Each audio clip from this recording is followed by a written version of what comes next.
We are here at the Optoma stand and, alongside exciting displays, we can certainly expect some innovations from the world of projectors. Perhaps even one of this year's exhibition highlights. Freshly announced at ISI 2025, the Optoma Photon. Go! This is a small, ultra-short throw projector, all-in-one, with integrated Google TV, 600 ANSI lumens, and full HD resolution. The Photon Go is the start of a series of projectors that Optoma will release throughout the year. And it will hit the market in the coming weeks.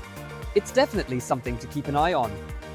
Here we are in front of the 135-inch all-in-one LED wall from Optoma.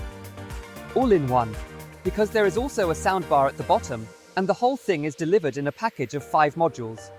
If we want, we can also place 2 LED walls side by side, and achieve a 32:9 image.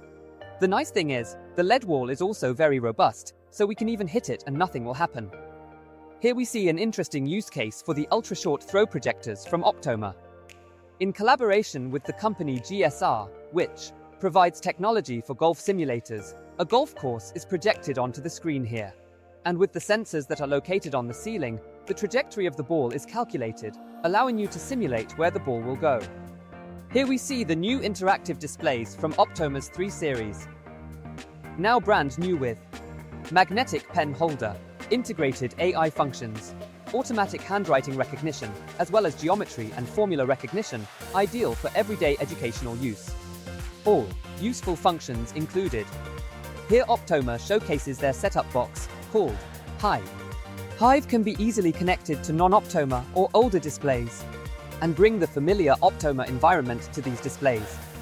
So if you are a teacher and work in different classrooms, you have the opportunity to have the same user interface everywhere. Are you interested in more tech highlights? Then you can find all the videos from ISE 2025 here, and here you can subscribe to our YouTube channel.